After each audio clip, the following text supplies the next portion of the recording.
Our new story begins in a forest where the trees are as bony and twisted as an old woman's finger.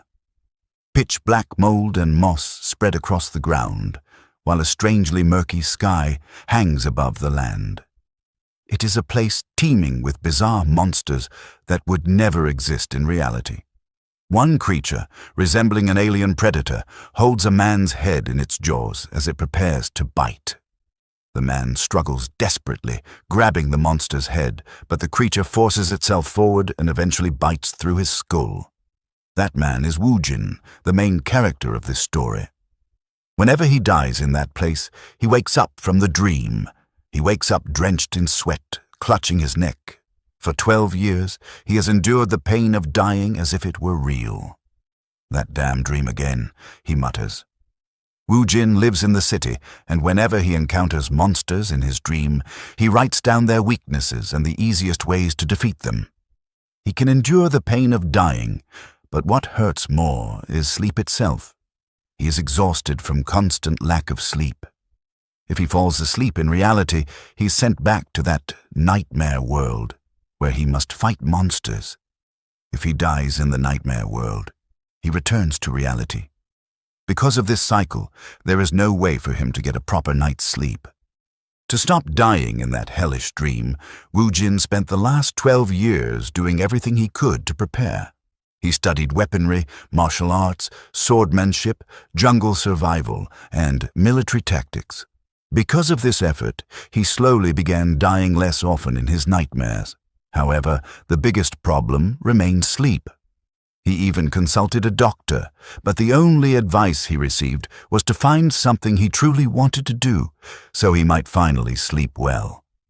That advice was not helpful at all. When he thought about what he truly wanted, he looked at the records he had carefully stored on his bookshelf. At that moment, he already knew that the only thing he truly wanted was simply to fall asleep. As he thought about wanting to sleep soundly, even just once, blood suddenly began dripping from his nose. An unimaginable dizziness overwhelmed him. His vision darkened, his consciousness faded, and he eventually collapsed on the floor after losing too much blood. That was how he died. Suddenly, his body felt light, and the terrible headache he had endured for 12 years completely disappeared. For the first time in years, it felt like fresh, clean air was filling his chest and head. He felt as if he had finally slept properly, something he had never experienced during those 12 long years. He wondered if he had truly died. When Woojin opened his eyes, he discovered that he was sitting under a large tree. It was the same nightmare world where he had suffered for 12 years. Soon, he noticed something approaching. A giant lizard-like monster with a long tongue and multiple eyes moved nearby, forcing him to hide quickly. Considering the amount of blood he lost, he believed he might truly be dead. If that was the case, then dying in this nightmare world would mean there was no reality left to return to. Accepting this possibility, he decided that this place was now his new reality. As the monster searched the area for prey, Woojin understood exactly what kind of world this was and what he needed to do to survive. In this situation, he should normally run toward a bright place that monsters hate. But for some reason, he unsheathed his sword and jumped forward to face the monster instead. He did not want to run away. Perhaps it was because he had finally slept deeply for the first time in years, or maybe because his new body felt younger than his real one. The monster rushed toward him, opening its mouth to devour him. Woojin's entire body screamed at him to fight and survive. In a single swift movement, he slashed his sword and cut the monster clean in half. The creature collapsed to the ground. He had successfully hunted it. Woojin then dismantled part of the monster and discovered a blue core inside. Without hesitation, he picked it up and began eating it. As he gazed into the dark sky with red eyes and monster blood still in his mouth, he made a promise to himself that he would survive in this dark fantasy world no matter what. His first step would be to travel toward a brighter place. Woojin slept on top of a huge tree where a ray of light reached the branches. When he woke up, he smiled, realizing he had another night of perfect sleep. He prepared to continue his journey once again. As he cut some vines nearby, he remembered that it had already been a month since he began crossing this world. He continued traveling from the pitch-black darkness toward the light. Even though he now felt the urge to fight, he never hunted recklessly because he knew that risking his life for fun was madness. Still, he could not completely suppress the desire to battle. The only times he hunted were when he needed food. Soon, he felt hungry. With a single strike, he slashed the head off a bat monster. After killing a monster, he always searched for its essence and ate it, hoping to gain a chance of acquiring the monster's power. As he rested on a tree, he realized that ever since he began consuming monster essence, adapting to this world had become easier. He also discovered another important fact. He found a tag and learned that the body he now possessed belonged to someone with the status of a third-class mercenary. For some reason, he could read the writing on it. The existence of such a token meant that people were living somewhere in this world. Not long after, he finally saw a light within the forest. As he followed it, he noticed traps placed on the ground. Traps clearly meant for monsters. That meant people must be nearby. Excited, Wu Jin ran toward the light. When he finally left the forest, he saw a small house. He froze for a moment before slowly approaching it. He knocked on the door, opened it, and called out to ask if anyone was inside, but there was no response. Inside, he noticed a book lying on the table. When he opened it, he discovered it was titled Demonic Realm Chronicles. The book contained the history of this world and was written very meticulously. Wu Jin immediately realized that if he wanted to survive here, the book was absolutely necessary. Just then, someone entered the house and pointed a crossbow at him, demanding to know who he was. The old man warned him to answer clearly, or he would put a hole in his head. Wu Jin thought to himself that although he was glad to finally see another person, he never expected to be mistaken for a robber. He calmly turned around and told the old man not to misunderstand. He explained that he had only entered out of curiosity after seeing a house in such a remote place. The old man told him to leave immediately, saying he had no business with him. Wu Jin agreed, but before leaving, he asked if he could borrow the book because he wanted to read it. He added that he was willing to pay a price if necessary. The old man asked what Wu Jin would do if he refused. Wu Jin thought for a moment. He knew that he absolutely needed the book to survive. Slowly, he grabbed the weapon at his waist and told the old man that he might have no choice but to become a robber. The two faced each other with fierce focus. Wu Jin carefully observed the old man. Even though he did not know how strong the man was, he strangely felt that he would not lose. The old man suddenly sighed, lowered his weapon, and admitted that a real robber would never talk about wanting to read a book. He then greeted Wu Jin and introduced himself as Hector. Wu Jin was surprised that Hector lowered his guard so quickly. He introduced himself as Kim Wu Jin, but Hector misheard the name as Gimuji and commented that it sounded quite peculiar. Wu Jin asked him to simply call him Jin, thinking that his real name must be difficult to pronounce in this new world. Hector then explained that the book was very precious to him and that he could not lend it out. However, if Wu Jin wanted to read it, he could stay in the house for a while. In return, he would help with simple chores. Wu Jin thanked him, and because of that encounter, he ended up staying in Hector's house. He noticed that Hector was rough, but he did not seem like a bad person. That night, they cooked a stew. Hector told him to eat. Wu Jin stared at the bowl for a moment. It had been a long time since he last had warm soup. As he began eating, tears slowly fell from his eyes. The soup was so delicious that he even wondered if Hector might actually be an angel. Every morning when the sun rose, Hector would go out hunting. One day, he told Wu Jin that his hunt might take longer than usual. He explained that he intended to take revenge on the monster that had killed his comrades. Wu Jin noticed that Hector seemed unusually nervous that day, even though he looked strong. From this, Wu Jin concluded that the monster must be extremely powerful. While Hector was away, Wu Jin spent his time reading the chronicles. According to the book, all the stories began with the Northern Empire. Its king, blinded by greed, laid his hands on the otherworldly gate said to contain the truth of all creation and immense power. However, the moment the king opened that gate, calamity began. Powerful monsters poured out from the otherworldly gate and transformed the North into a demonic realm in only 9 years. In response, humanity united many factions and formed the Order Alliance. The Order Alliance eventually built a barrier to prevent the demonic realm from spreading further. After reading that part, Wu Jin closed the book and reflected on what he had learned. The book contained a great deal of useful information, but something about it seemed strange.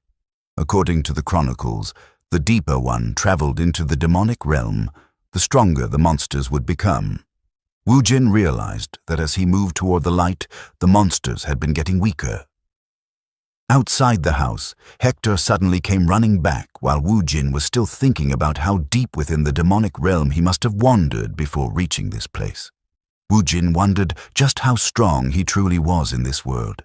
Hector was being chased by monsters.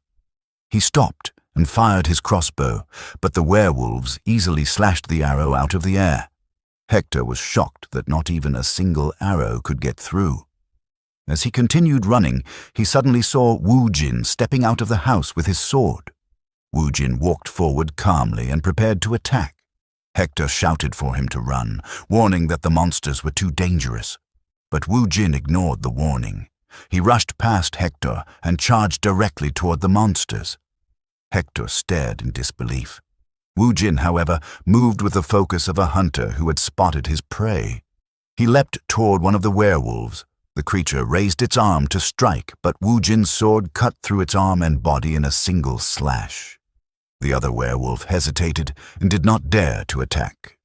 Hector stood there in shock, unable to believe that Wu Jin had just killed a werewolf with one strike. Wu Jin then turned to Hector and calmly asked if the monster he had just slain was considered strong. Hector repeated his question to make sure he understood it correctly, then confirmed that the monster Wu Jin had slain was indeed considered incredibly strong. Wu Jin felt slightly confused by that answer. He turned toward the remaining wolf, thinking he would hear more after dealing with the rest of the monsters. The pack stood still, unmoving. As Wu Jin prepared to attack, he thought that the monsters did not look that strong. Even if there were 40 of them, it would only be dangerous if he became careless. Instead of fighting all of them, he decided to target the one that appeared to be second in command and break their morale. He identified the large-built wolf standing at the front as their leader. Wu Jin released a tremendous killing intent as he prepared to strike. But the moment he locked eyes with the new leader, the creature lowered its gaze, turned away, and slowly retreated. It ran as if it were crying, yapping loudly as if ordering the others to flee. One by one, the remaining wolves followed and escaped. Hector was puzzled, as wolves were known for their bravery. Wu Jin, however, was impressed. The second in command had assessed the situation correctly. Rather than letting all of them die with their leader, it chose survival, even if it meant abandoning their honor. Inside Hector's cabin, they placed the werewolf leader's hide on the table. Hector explained that it was worth at least 50 gold coins. Wu Jin asked if that was a large amount, and Hector confirmed that it was enough to live comfortably for 6 to 7 years. Wu Jin was amazed. To him, the monster had seemed pathetically weak, yet it carried such a high bounty. He smiled, thinking that whenever he needed money, he could simply hunt similar monsters and earn huge rewards. For the first time, he felt that his new life might be easier than the past 12 years. Hector then prepared supplies for Wu Jin's journey, including the werewolf hide, jerky, a pouch of silver coins, and a pioneer map. He packed everything and instructed Wu Jin to take the hide to the pioneer village.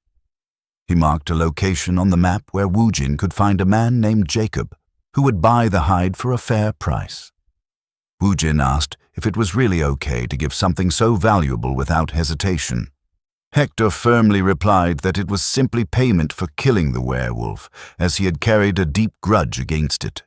He then extended his hand, thanking Wu Jin for taking revenge on his behalf and expressing hope that they would meet again.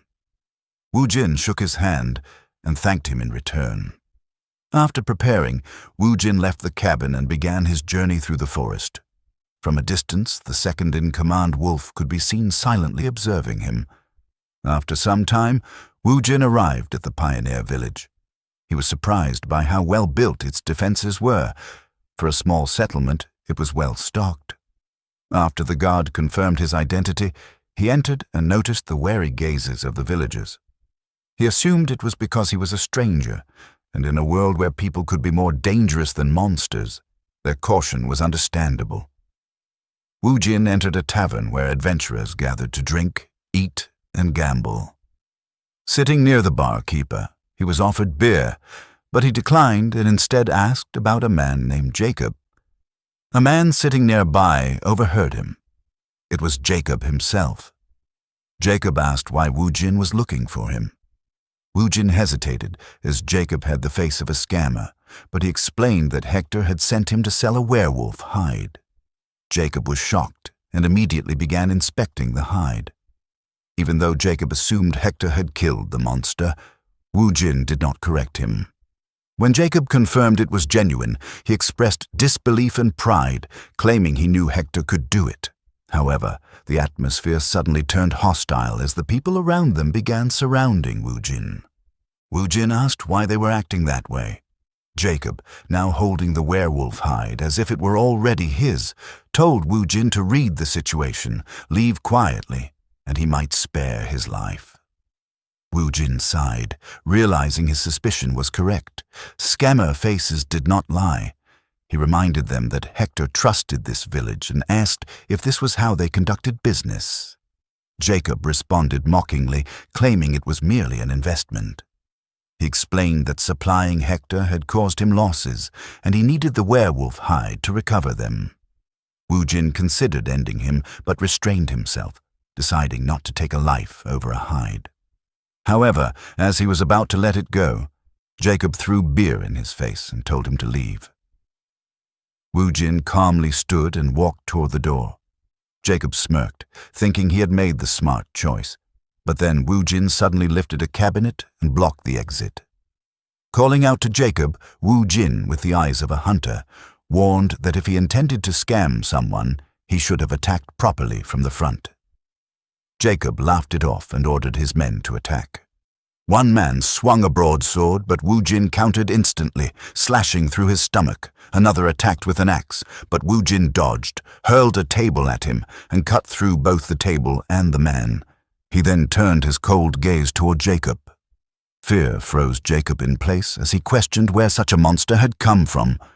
Wu Jin cut down another attacker, blocked the last one with his shoulder, and finished him with a final slash. The room fell silent, bodies lying across the floor. As Wu Jin approached, Jacob panicked and ordered everyone to flee. They jumped through the windows and escaped outside. But when Jacob landed, he saw something shocking: a red wolf standing in the village. At that moment, Wu Jin caught up.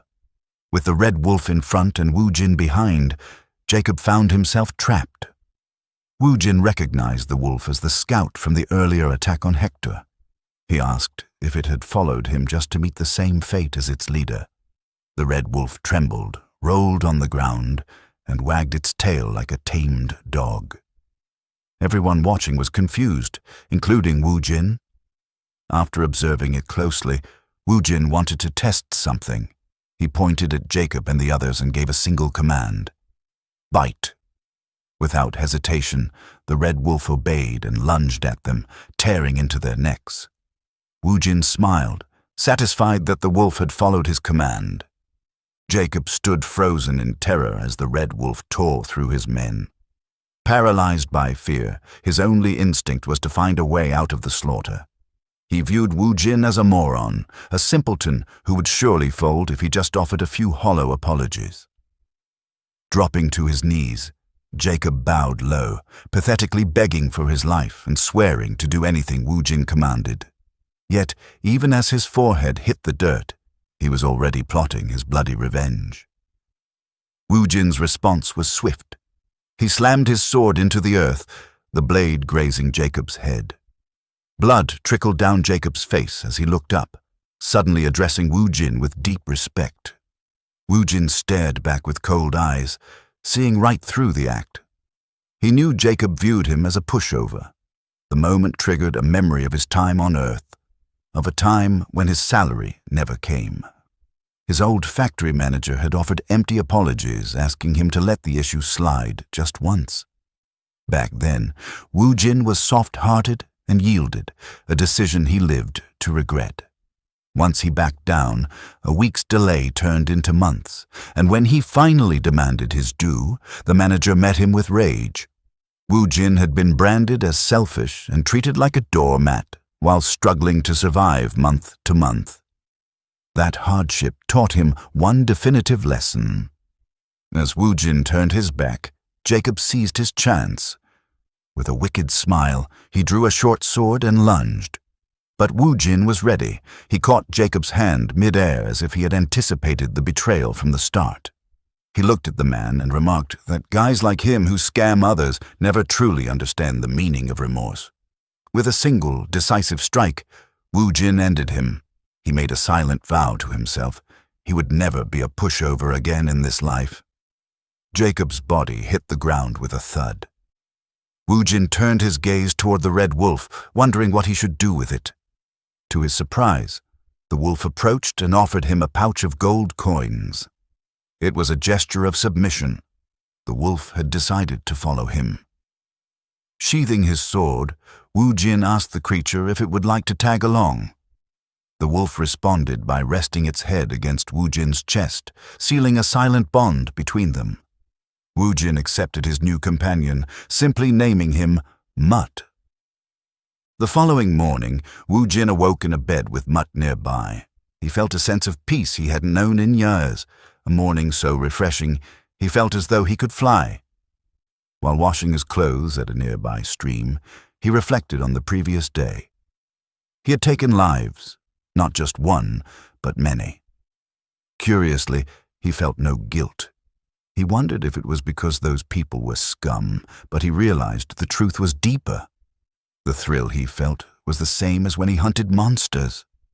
He knew something inside of him was starting to change. He wondered if he might be cursed, but he had survived, and that was good enough news. As Wu Jin and the Red Wolf started their journey together, he remained unsure of what lay ahead. One thing was certain: his new life in this world would be vastly different from his original one. He would not suffer. He would live in abundance and simply enjoy the present. After a long journey, they reached the 5th pioneer city. Wu Jin decided to sell the werewolf hide first, ordering Mutt to stay nearby but keep out of sight. Upon entering the city, he remembered from the Book of Chronicles that he needed to visit the Order Alliance to receive a monster bounty. Wu Jin arrived at the branch and confirmed its location with the man stationed there. When he dropped the werewolf pelt on the counter, the man initially thought it was just dog skin, telling Wu Jin he was in the wrong place to pull off pranks. However, when the man actually checked the pelt, he was shocked to find it was a genuine werewolf. He asked if Wu Jin had caught it by himself, and Wu Jin confirmed he had. He was invited inside and asked to wait. After some time, an official returned, apologizing for the delay and explaining that they had to ensure the pelt was authentic. Once the deal was confirmed, the man handed over the reward. Wu Jin now held enough money to live lazily for at least 6 or 7 years. It felt unreal until he saw it in person, a trembling feeling quite different from the adrenaline of hunting. Wu Jin smiled as he checked his reward, thinking that money was definitely a good thing. The official then spoke up to get his attention. "Excuse me," he said, asking if Wu Jin would be interested in taking another request, as he happened to have a favor to ask. Wu Jin felt a spark of excitement at the prospect of a new task so soon.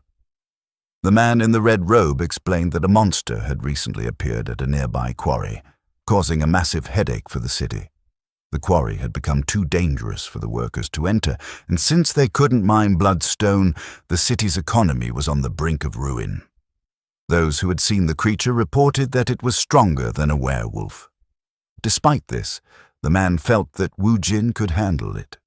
When Wu Jin asked what kind of monster it was, the man identified it as Mad Skull, a creature with a bounty of 70 gold coins.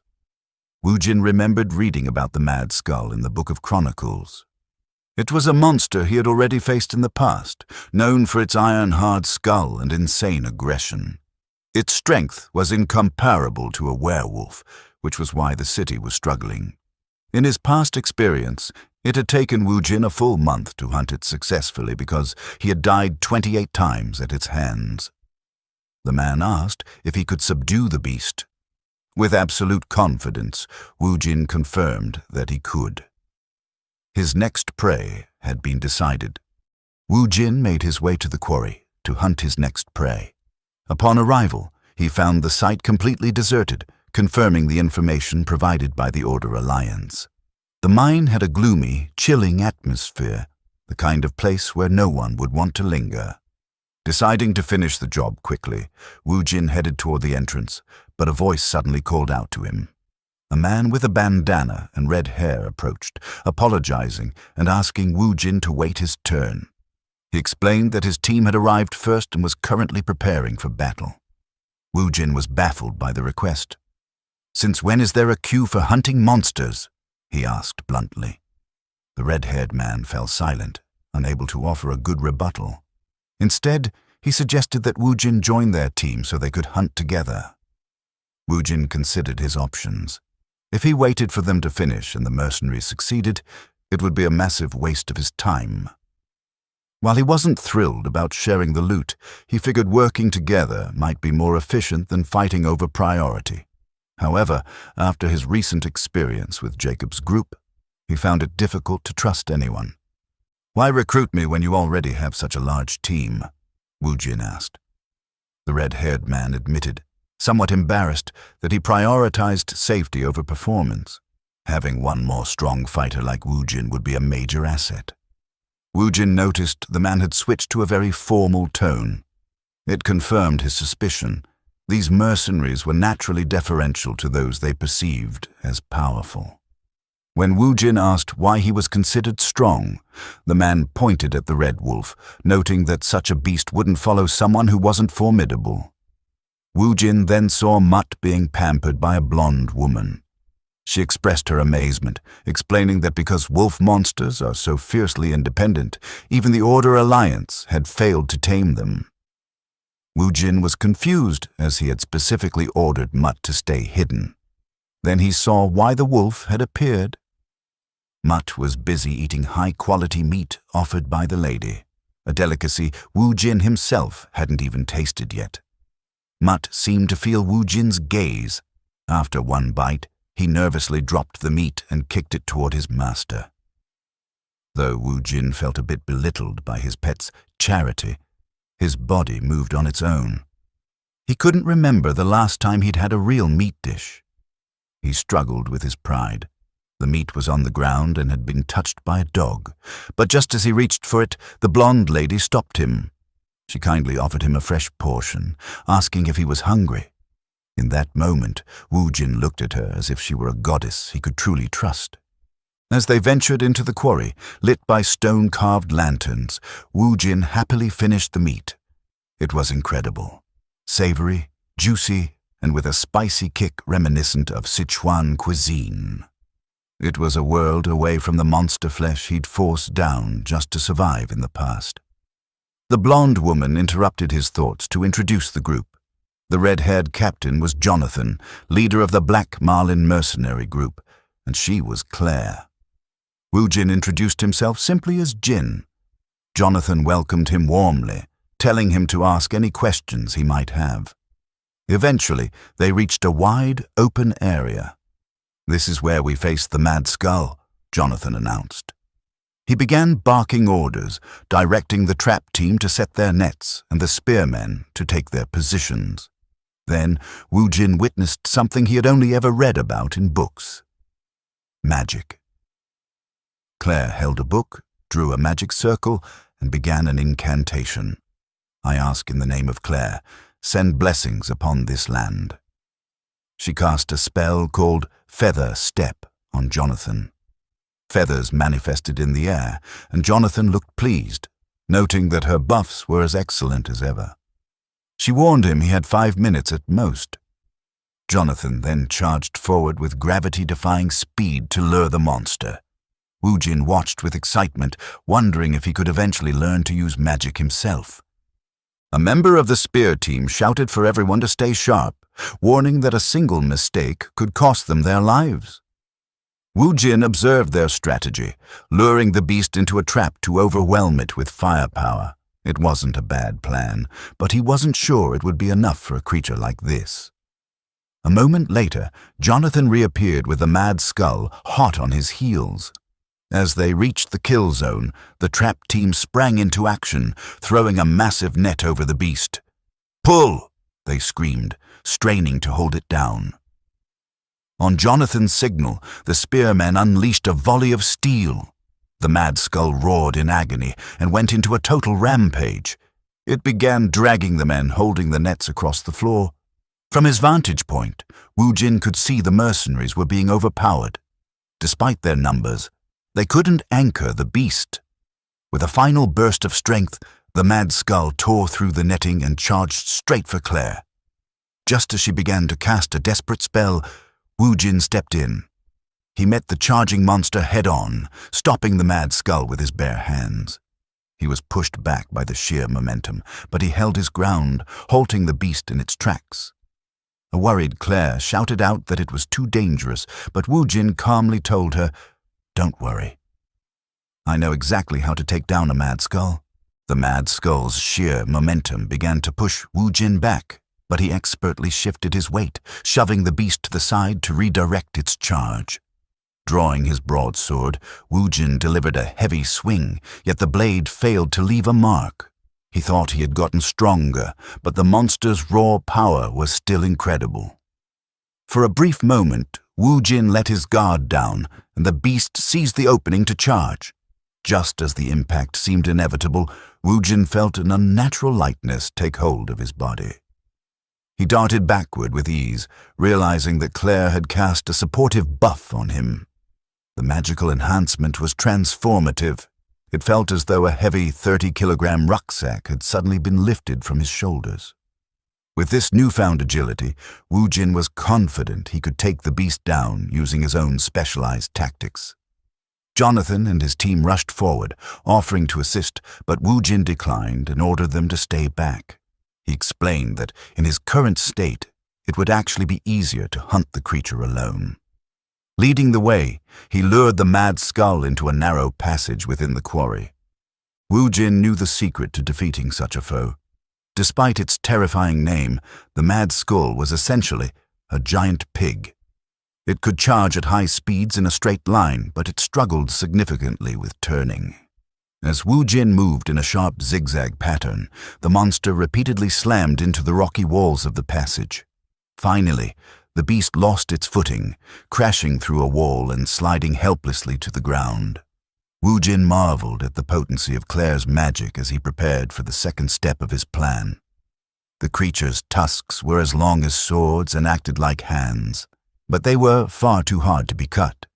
Instead, Woojin aimed for its true weak point, the nose. He lashed out with his broadsword, drawing a scream of agony from the beast. As the mad skull began to rampage blindly from the pain, Woojin seized the moment. He rushed forward and delivered a final, decisive strike to ensure his prey wouldn't get another chance to attack. By the time Jonathan, Claire, and the rest of the mercenaries reached the scene, the area was a chaotic mess of debris and shattered stone. Jonathan was stunned by the destruction, but Claire's only priority was finding Woojin. As they moved to search for him, Mutt stepped forward with a low growl, causing them to freeze in their tracks. The wolf then let out a wide yawn, and Claire realized the creature was telling them not to interfere. Soon, Woojin emerged from the shadows. As he walked toward the group, he was consuming the monster's essence, a concentrated power he simply couldn't resist. When asked about the beast, Wu Jin calmly informed them that the mad skull was gone. All that remained was pork. Jonathan was speechless. He had never heard of a hunter taking down a mad skull entirely on their own. Suddenly, Mutt growled again, alerting the group to a second mad skull emerging from a passage. The mercenaries scrambled to prepare for another fight, but Claire stopped them. She pointed out that the creature was accompanied by piglets, and they all looked strangely mournful. Wu Jin and Mutt watched as the mother nudged her young, clearly preparing to lead them away from the quarry forever. Though Jonathan felt a small ounce of pity, he was relieved the encounter ended peacefully. Later that evening, the group gathered at a tavern in the 5th Pioneer City. Jonathan standing in front, congratulating everyone on a successful hunt with 0 serious injuries. He added that he can't express how happy he is that they finally caught a mad skull. Then came the moment everyone had been waiting for, the distribution of the reward. Claire was puzzled when she saw the overflowing pouches on the table. The bounty was supposed to be 70 gold coins, but there was clearly much more. Jonathan boasted that he had exaggerated the details to the Order Alliance. Since the mission had involved 2 mad skulls and their offspring, making it far more dangerous than advertised, he had demanded a higher payout. The Alliance had relented, awarding them a whopping 100 gold coins. The mercenaries roared with laughter as they toasted their leader. Wu Jin, however, remained skeptical. He leaned in and questioned Jonathan, pointing out the obvious. They hadn't actually fought the mother or the piglets, yet the Order Alliance had still handed over an increased reward. Jonathan met his gaze with a confident, mischievous grin. He admitted to Wu Jin that he had told a little white lie to the officials. The rest of the mercenary group erupted in laughter again, with one of them chiming in that as long as you aren't caught, a lie essentially becomes the truth. Wu Jin couldn't help but sigh and offer a small smile. These mercenaries were certainly an interesting bunch. Jonathan then turned to Wu Jin and made an announcement. He intended to give Wu Jin half of the total reward. Wu Jin was stunned, protesting that half was far too much. However, Jonathan insisted, stating that without Wu Jin's intervention, they all would have met a dog's death. The rest of the team loudly cheered in agreement. For Wu Jin, the experience changed his outlook. The effective trap and Claire's vital buff proved that he could rely on others. He realized that not everyone in this new world was untrustworthy.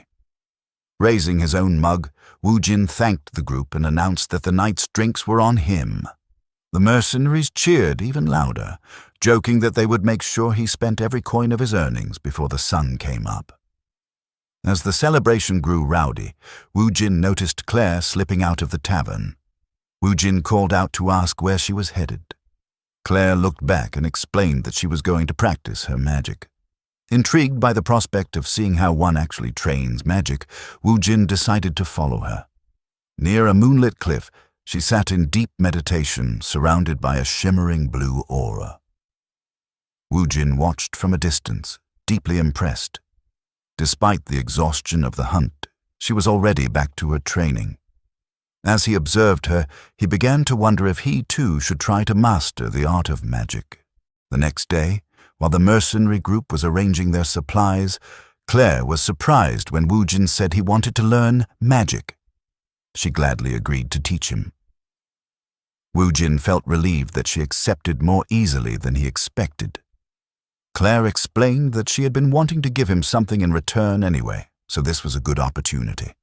She recalled the moment when the mad skull charged at her, and Wu Jin stepped in to save her, unlike a certain someone. She made sure to say it loudly enough for their captain to hear. She added that teaching Wu Jin magic was the least she could do, and emphasized that she would have refused if someone from the group who couldn't even protect their mage had asked her.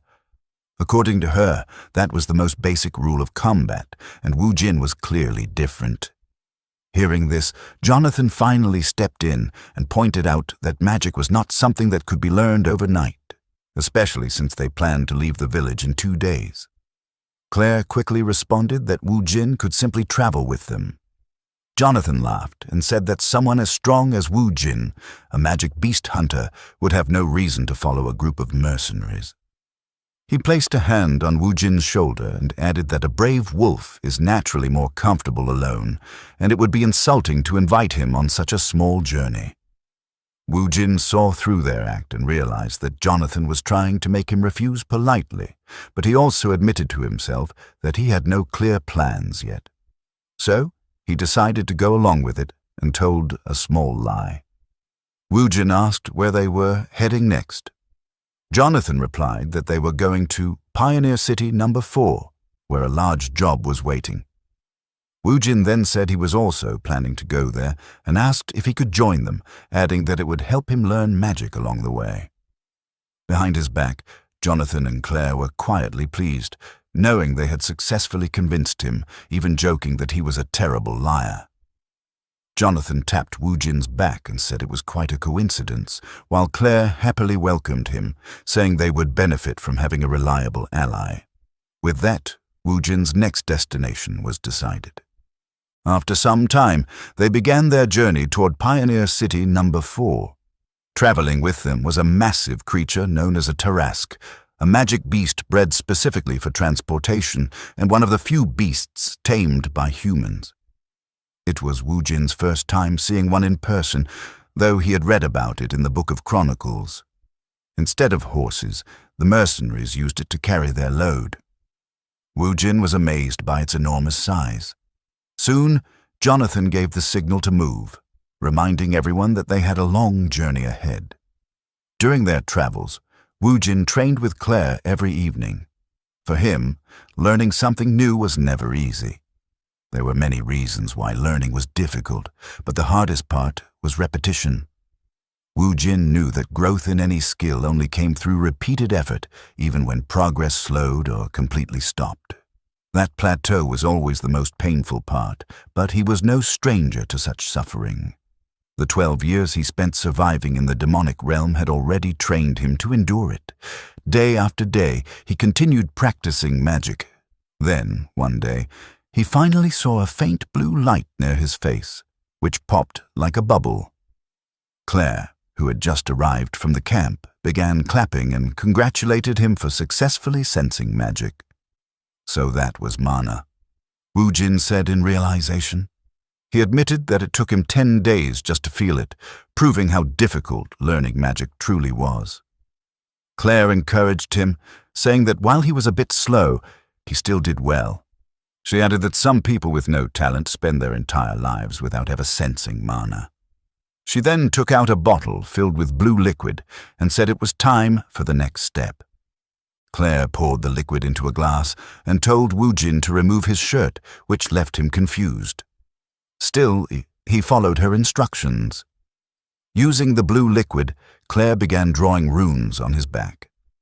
Wu Jin asked what she was doing, and she explained that she was creating a pathway to inject mana into his body. Once she finished, she told him she would begin and instructed him to focus on feeling it. After Wu Jin confirmed, Claire started injecting magic. The runes on his back began to glow and float, and Wu Jin immediately felt a powerful sensation. Mana surged around both of them. This feeling was completely different from when he first sensed mana. It was far stronger. Deep inside his body, he could feel something thicker than blood flowing. Claire asked if he could feel it, and Wu Jin confirmed that he could sense something moving within him. Claire declared that he had successfully taken his first step in using magic. She explained that there were 3 stages: sensing mana, storing it within the body, and finally using it. Since Wu Jin had completed the first stage, they would now move on to the second. Claire told him she would guide the mana toward his heart, while he focused on creating a vessel within his body, similar to the sensation of holding his breath. Wu Jin followed her instructions, and Claire began controlling the mana. However, as she did, she suddenly sensed something terrifying inside Wu Jin. It felt as if a dark and ominous presence was about to devour her. She tried to stop, but it was too late. Her mana was being absorbed rapidly. Panic set in as she realized that if it continued, all of her mana would be drained. Just as she was about to lose consciousness, the red wolf rushed in, grabbed her, and pulled her away from Woojin. Claire was shocked that the wolf had saved her, but it had sensed her danger. Woojin stood up and asked if she was all right, but Claire was still shaken by what she had witnessed. In a person's mental world, where their power and nature take form, she had seen something deeply ominous within Woojin. Confused by her silence, Woojin asked what was wrong. Claire then stood up and asked him honestly if he had ever eaten a monster core. Woojin, unfamiliar with the term, asked what it meant. Claire explained that it was the crystal found inside a monster's body. Woojin realized she was referring to what he called monster essence and confirmed that he had been consuming them. Claire was shocked and asked how many he had eaten. Woojin replied that he had been eating them consistently for about 10 years while hunting, estimating the number to be in the tens of thousands. When he asked if there was a problem, Claire shouted in alarm that it was a serious issue. According to her, anyone who consumes a monster core either dies or turns into a monster. That revelation left Woojin both shocked and unsettled.